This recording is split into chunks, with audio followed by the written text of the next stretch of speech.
Salut à tous, bienvenue sur cette vidéo dédiée à un sujet que peu osent aborder, le côté sombre de la gentillesse. Parce que oui, la gentillesse a un prix.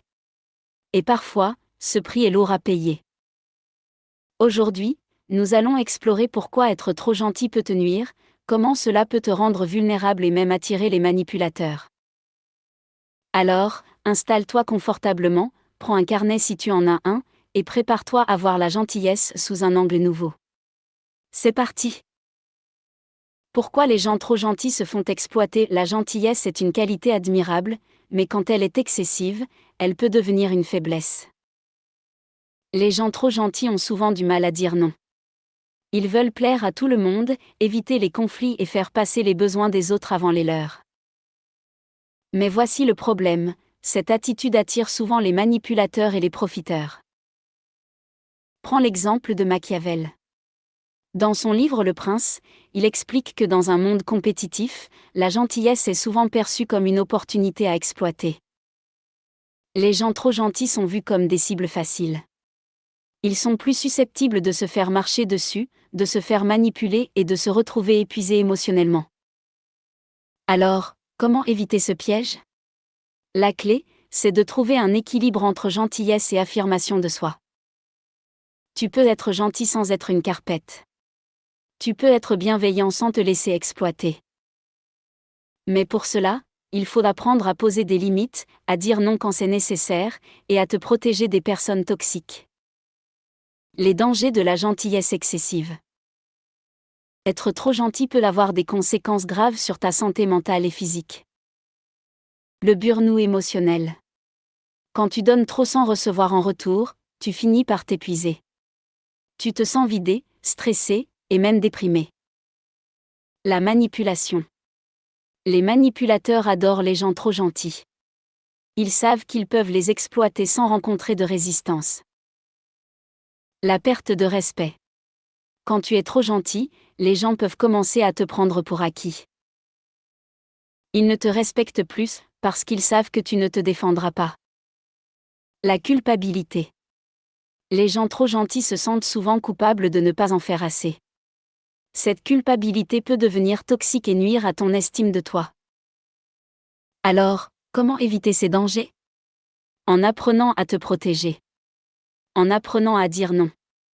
En apprenant à mettre tes besoins au même niveau que ceux des autres. Des exemples concrets, 30 minutes. Parlons maintenant de quelques exemples concrets qui illustrent le côté sombre de la gentillesse. Machiavel et la manipulation. Machiavel a montré que dans un monde compétitif, la gentillesse est souvent perçue comme une faiblesse à exploiter.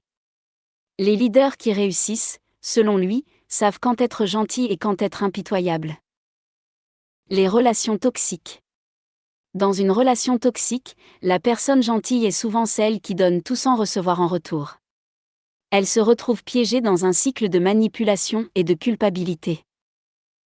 Le burn-out au travail.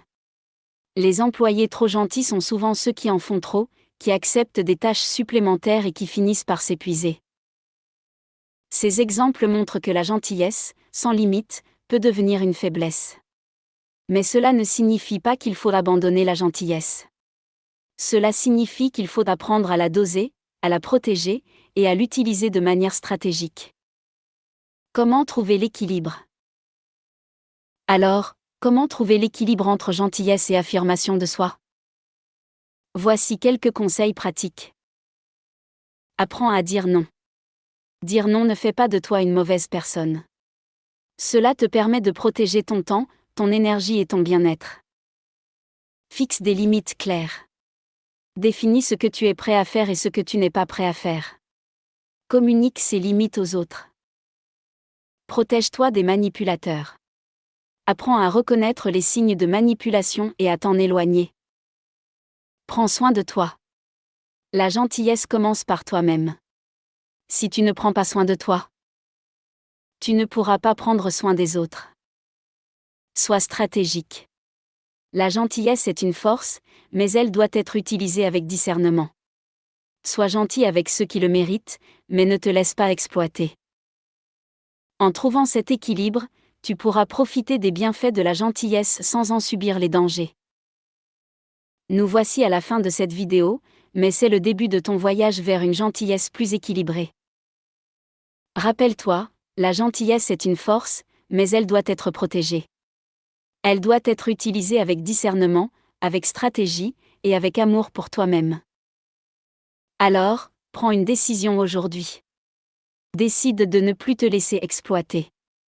Décide de protéger ta gentillesse tout en restant bienveillant. Merci d'avoir regardé cette vidéo. Si elle t'a ouvert les yeux, like, partage et abonne-toi. Ton soutien me motive à créer plus de contenu pour t'aider à devenir la meilleure version de toi-même. Et surtout, n'oublie pas, la gentillesse est une force, mais seulement si tu sais la protéger. À très bientôt, et reste fort.